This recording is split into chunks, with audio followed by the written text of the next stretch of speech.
The psychology of money, Morgan Housel রচিত একটি বই যা আমাদের শেখায় কিভাবে অর্থকে বুঝতে হয় এবং তার সঙ্গে সঠিকভাবে আচরণ করতে হয়। যদি কেউ অর্থের পেছনে লুকিয়ে থাকা মনস্তত্ত্ব বুঝে ফেলে, তবে সে সহজেই আরও বেশি অর্থ উপার্জন করতে পারে।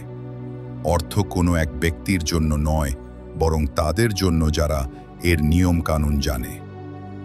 এই বইটি অবশ্যই পড়া উচিত এবং টাকার বিষয়ে সঠিক দৃষ্টিভঙ্গি গ্রহণ করে জীবনে প্রচুর সম্পদ আকর্ষণ করা সম্ভব। আমরা প্রায়ই ভাবি, কিছু মানুষ প্রচুর অর্থ উপার্জনের পরেও সাধারণ জীবন যাপন করেন কেন? আবার কিছু মানুষ সীমিত আয় সত্ত্বেও কিভাবে ধীরে ধীরে কোটিপতি হয়ে ওঠেন? আপনি বিশ্বাস করুন বা না করুন, এই মুহূর্তে আপনি অর্থ নিয়ে যে সিদ্ধান্ত নিচ্ছেন তা আপনার ভবিষ্যতের আর্থিক অবস্থার উপর বিশাল প্রভাব ফেলবে। তাই কেননা আমরা এখনই অর্থের পেছনে লুকিয়ে থাকা মনস্তত্ত্ব বুঝে নিই এবং এর সুবিধা নিতে শুরু করি। এই বইটি আমাদের শেখায় কিভাবে অর্থকে মানুষের মন ও আচরণের দৃষ্টিকোণ থেকে বোঝা যায়। যেখানে অন্যান্য অর্থনীতি ভিত্তিক বইগুলো সাধারণত স্টক মার্কেট, শেয়ার নির্বাচন বা পোর্টফোলিও তৈরি নিয়ে আলোচনা করে, সেখানে এই বইটি ব্যাখ্যা করে যে মানুষ অর্থ নিয়ে কিভাবে চিন্তা করে, কেমন আচরণ করে। লেখকের মতে, যদি আপনি বুঝতে চান মানুষ ঋণে ডুবে যায় কেন, তাহলে শুধু সুদের হার জানা যথেষ্ট নয়। আপনাকে বুঝতে হবে মানুষের লোভ, ভয়, অনিরাপত্তা এবং আশা আকাঙ্ক্ষার মতো অনুভূতিগুলো। ভালোভাবে অর্থ উপার্জন করা আপনার বুদ্ধিমত্তা বা স্মার্টনেসের উপর নির্ভর করে না, বরং আপনি টাকার সাথে কেমন আচরণ করেন তার উপর নির্ভর করে। আপনি যদি সঠিক জায়গায় মনোযোগ দেন এবং সঠিকভাবে কাজ করেন, তবে সফল হওয়ার সম্ভাবনা অনেক বেশি। কিন্তু যদি আপনার আচরণ ভুল হয়, তাহলে আপনার যতই জ্ঞান, অভিজ্ঞতা বা অভ্যন্তরীণ তথ্য থাকুক না কেন, আপনি ক্ষতির হাত থেকে বাঁচতে পারবেন না। এই বইয়ের প্রতিটি অধ্যায়ে ব্যাখ্যা করা হয়েছে যে একজন মানুষ অর্থের সাথে কেমন আচরণ করে এবং তার মানসিকতা কেমন হয়। কিছু আচরণ এমন হয় যা ভালো ফলাফল নিয়ে আসে, আবার কিছু অভ্যাস সরাসরি ব্যর্থতার দিকে নিয়ে যায়। তাহলে চলুন এখন আমরা এই বইয়ের 12টি সবচেয়ে গুরুত্বপূর্ণ পাঠ বিশদে বুঝে নিই। পাঠ 1। কেউ পাগল নয়। প্রত্যেক মানুষের নিজের একটি চিন্তা ভাবনা থাকে যে পৃথিবী কিভাবে চলে। এই চিন্তাগুলি গঠিত হয় তাদের অভিজ্ঞতা, পরিবেশ, সংস্কার এবং অন্যদের প্রভাব থেকে। আপনি আপনার জীবনে অর্থ নিয়ে যে অভিজ্ঞতা পেয়েছেন তার বাস্তব পৃথিবীর সত্যের সঙ্গে খুব সামান্য, প্রায় 10% সম্পর্ক থাকে। কিন্তু আপনার চিন্তার প্রায় 80% নির্ভর করে আপনি কি বিশ্বাস করেন। আপনি মনে করেন পৃথিবী কিভাবে চলে। আপনি যতই পড়াশোনা করুন বা মুক্তমনা হয়ে উঠুন না কেন, ভয় এবং অনিশ্চয়তা আপনার সিদ্ধান্তকে প্রভাবিত করবেই। আমাদের সবারই মনে হয় আমরা সব জানি, কিন্তু বাস্তবে আমরা পৃথিবীকে খুবই সীমিত দৃষ্টিকোণ থেকে দেখি। উদাহরণস্বরূপ, আমেরিকায় নিম্ন আয়ের মানুষরা প্রতি বছর প্রায় $400 লটারি টিকিটে ব্যয় করে। এই তথ্য উচ্চ আয়ের মানুষদের অবাক করতে পারে, কিন্তু নিম্ন আয়ের মানুষদের কাছে এটি একটি আশার বা স্বপ্নের মতো বিষয়। যদি আমরা নিজেদেরকে তাদের জায়গায় বসিয়ে না ভাবি, তাহলে বোঝা কঠিন হয়ে পড়ে কেন তারা এমনটি করে। পাঠ 2। ভাগ্য এবং ঝুঁকি। আপনার পরিশ্রম এবং প্রচেষ্টা অবশ্যই ফল আনে, কিন্তু তাতে ভাগ্য এবং ঝুঁকিরও বড় ভূমিকা থাকে। বিল গেটসের সাফল্যের একটি বড় কারণ ছিল এই যে তিনি এমন একটি স্কুলে, লেকসাইড স্কুল পড়তেন, যেখানে 1902 সালেই কম্পিউটার ছিল, যা সেই সময় খুবই দুর্লভ ছিল। তাদের স্কুলের একজন শিক্ষক, বিল ডগল, প্রায় $3000 খরচ করে কম্পিউটার কিনেছিলেন। যদি তিনি এটি না করতেন, তবে সম্ভবত গেটস এত তাড়াতাড়ি কম্পিউটারের প্রতি আকৃষ্ট হতেন না এবং হয়তো মাইক্রোসফটও তৈরি হতো না। লেকসাইড স্কুলে 3 জন বিশেষ ছাত্র ছিলেন: বিল গেটস, পল অ্যালেন এবং কেন্ট ইভান্স। 3 জনই খুব প্রতিভাবান ছিলেন এবং কম্পিউটারে পারদর্শী ছিলেন। কেন্ট ইভান্সও একটি বড় নাম হতে পারতেন, কিন্তু গ্র্যাজুয়েশনের আগেই একটি দুর্ঘটনায় তার মৃত্যু হয়। এটি একটি দুঃখজনক উদাহরণ যে ভাগ্য কিভাবে মোড় নিতে পারে। এটি থেকে স্পষ্ট হয় যে জীবনে শুধু পরিশ্রমই নয়, ভাগ্য ও ঝুঁকিও আমাদের ফলাফল নির্ধারণ করে। পৃথিবী খুবই জটিল, সব কিছু আপনার নিয়ন্ত্রণে থাকে না। অনেক সময় কোনো ঘটনা যেটার উপর আপনার কোনো নিয়ন্ত্রণ থাকে না, সেটিও আপনার জীবনে গভীর প্রভাব ফেলতে পারে, ভালো বা খারাপ। পার্ট 3, কখনোই পর্যাপ্ত বলে মনে হয় না। এটি দুটি বিখ্যাত লেখক কার্ট ভোনেগাট এবং জোসেফ হেলারের একটি গল্প, যারা 1 বিলিয়নিয়ারের পার্টিতে গিয়েছিলেন। কার্ট মজা করে বলেছিলেন যে সেই বিলিয়নিয়ার একদিনেই যত আয় করে, জোসেফ হেলার তার বিখ্যাত বই থেকে ততটা আয় করতে পারেননি। হেলার হাসি মুখে জবাব দিলেন, হ্যাঁ, কিন্তু আমার কাছে এমন একটা জিনিস আছে যেটা তার কখনোই থাকবে না, পর্যাপ্ত, ইনাফ। এর মানে হলো, যখন আপনি বুঝে যান যে আপনার যা আছে সেটাই আপনার জন্য যথেষ্ট, তখন আপনি অপ্রয়োজনীয় ঝুঁকি নেন না। অর্থ নিয়ে সবচেয়ে কঠিন শিল্প হলো এই, আপনি যেন বারবার আপনার লক্ষ্যকে সামনে না ঠেলে দেন। অন্যের সাথে তুলনা করা একটি বড় ভুল। পুঁজিবাদ, ক্যাপিটালিজম আমাদের অর্থ উপার্জনে উৎসাহিত করে, কিন্তু একসঙ্গে সমাজে হিংসাও তৈরি করে। তুলনার এই খেলা কখনোই শেষ হয় না, কারণ সিঁড়ির ওপরে সবসময় কেউ না কেউ থাকবে। পর্যাপ্ত বোঝার মানে হলো, কিছু বিষয়ে অতিরিক্ত ঝুঁকি নেওয়া ঠিক নয়, যেমন আপনার সম্মান, স্বাধীনতা, বন্ধুত্ব, পরিবার, ভালোবাসা ও সুখ। এই জিনিসগুলো হারিয়ে টাকা রোজগার করাটা মোটেও বুদ্ধিমানের কাজ নয়। জয়ের সেরা উপায় হলো, আপনি যেন এমন লোভনীয় খেলায় অংশই না নেন। পার্ট 4, চক্রবৃদ্ধির জাদু। ওয়ারেন বাফেটের সম্পদের আসল রহস্যটা খুবই সহজ। তিনি শুধু একজন ভালো বিনিয়োগকারী, ইনভেস্টর নন, বরং 75 বছর ধরে ধারাবাহিকভাবে একজন ভালো বিনিয়োগকারী ছিলেন। তার আসল সাফল্যের শিকড় তিনি অল্প বয়সেই গড়ে তুলেছিলেন এবং তা দীর্ঘ সময় ধরে রেখেছিলেন। তার সবচেয়ে বড় শক্তি হল স্লোলি সময়। ভালো বিনিয়োগ মানে এই নয় যে আপনাকে সবচেয়ে বেশি লাভ করতে হবে। প্রকৃত বুদ্ধিমত্তা হলো আপনি এমন মাঝারি রিটার্নে দীর্ঘ সময় ধরে লেগে থাকবেন যাতে কম্পাউন্ডিং চক্রবৃদ্ধির জাদু দেখাতে পারে। এই হলো কম্পাউন্ডিংয়ের জাদু। ধীরে ধীরে টাকা বাড়ে, কিন্তু সময়ের সঙ্গে সঙ্গে তার গতি বাড়তে থাকে। টাকা উপার্জন করা আর টাকাকে ধরে রাখা এই দুটি সম্পূর্ণ আলাদা বিষয়। টাকা উপার্জনের জন্য ঝুঁকি নেওয়া, আত্মবিশ্বাস এবং ইতিবাচক মনোভাব দরকার, কিন্তু টাকা ধরে রাখার জন্য প্রয়োজন তার ঠিক বিপরীত, যেমন নম্রতা, হিউমিলিটি এবং এই ভয় যে যদি অসতর্ক হই তাহলে যা উপার্জন করেছি তা হারিয়ে ফেলতে পারি। পার্ট 5, ধনী হওয়া এবং ধনী হয়ে থাকা। টাকা উপার্জন করা আর দীর্ঘ সময় ধরে সেটিকে ধরে রাখা এই দুটি একেবারেই আলাদা বিষয়। এই দুটির জন্য ভাবনার পদ্ধতি এবং কাজ করার কৌশলও আলাদা। টাকা উপার্জনের জন্য আপনাকে ঝুঁকি নিতে হয়, সবসময় ইতিবাচক থাকতে হয় এবং মন প্রাণ দিয়ে পরিশ্রম করতে হয়। কিন্তু টাকা ধরে রাখার জন্য ঠিক তার বিপরীত মানসিকতা প্রয়োজন, যেমন নম্রতা এবং এই উপলব্ধি যে আপনি যে টাকা অর্জন করেছেন তা যে কোনো সময় হারিয়ে যেতে পারে। মাইকেল মোরেটস, একজন বড় বিনিয়োগকারী, বলেন, আমাদের বুঝতে হবে যে আগামী সময় অতীতের মতো হবে না। আমরা আগের সাফল্যের ওপর ভর করে আরামে বসে থাকতে পারি না। আমাদের সবসময় সতর্ক থাকতে হবে এবং ভাবতে হবে যে কালকের জয় ভবিষ্যতের সাফল্যের গ্যারান্টি নয়। যদি আপনি ধনী হয়ে থাকতে চান, তাহলে আপনাকে একটি সার্ভাইভাল মাইন্ডসেট রাখতে হবে। এর জন্য 3টি বিষয় জরুরি। একটি শক্তিশালী আর্থিক ভিত্তি তৈরি করুন, যাতে আপনি বাজারের ওঠানামা সহ্য করতে পারেন এবং দীর্ঘ সময় ধরে স্থির থাকতে পারেন। এটি করলে সময়ের সঙ্গে সঙ্গে আপনার সম্পদ বাড়বে। 2, পরিকল্পনা করার সময় মনে রাখবেন, কোনো পরিকল্পনাই 100% নিখুঁতভাবে কাজ করে না। প্রতিটি পরিকল্পনার মধ্যেই ভুলের সম্ভাবনা থাকে। যদি আপনি কোনো একটি জিনিসের উপর অতিরিক্ত নির্ভর করেন, তাহলে পুরো পরিকল্পনাই দুর্বল হয়ে পড়তে পারে।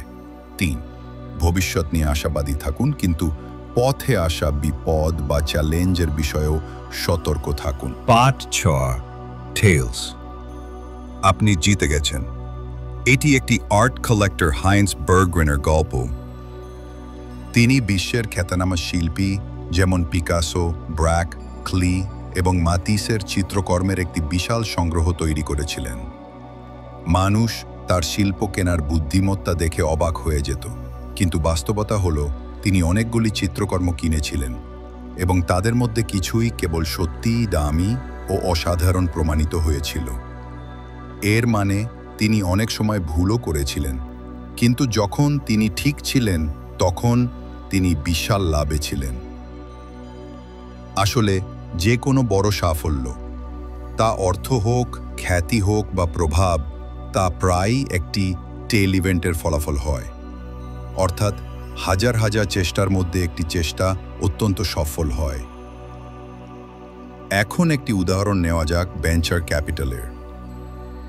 যদি কোনো ফান্ড সঠিক কোম্পানিতে বিনিয়োগ করে, তারা আগে থেকেই ধরে নেয় যে তার মধ্যে 80% ব্যর্থ হবে। কিছু কিছু মোটামুটি চলবে এবং মাত্র 1-2টি কোম্পানি বিশাল লাভ দেবে। স্টক মার্কেটেও একই জিনিস ঘটে। বেশিরভাগ কোম্পানি ব্যর্থ হয়, কিছু গড়পড়তা চলে, আর কেবল অল্প কয়েকটি বিশাল আয় করে। যখন আপনি বুঝে যান যে টেল ইভেন্টটি আসল গেম চেঞ্জার, তখন আপনি এটাও বুঝে যান যে পথে অনেক জিনিস ব্যর্থ হবে, নষ্ট হবে, এবং এটা একদম স্বাভাবিক। পাঠ 7, আসল সম্পদ সেটা যা দেখা যায় না। সম্পদ মানে হলো এমন অর্থ বা সম্পত্তি যা এখনো খরচ করা হয়নি, অর্থাৎ যা আপনি সঞ্চয় করে রেখেছেন। লেখক হাউজেল বলেন, যখন মানুষ বলে আমি কোটি টাকার মালিক হতে চাই, তখন তাদের আসল মানে হয় আমি 1 কোটি টাকা খরচ করতে চাই। কিন্তু খেয়াল রাখবেন, টাকা খরচ করা এবং ধনী হওয়া এই দুটি একে অপরের সম্পূর্ণ বিপরীত। রিচ এবং সম্পদ এর মধ্যে পার্থক্য আছে। যারা বড় গাড়ি চালান, বড় বাড়ি রাখেন, দামি পোশাক পরেন, তারা রিচ অর্থাৎ ধনী দেখান। তাদের বড় রোজগার থাকে এবং তারা সেটা প্রদর্শন করেন।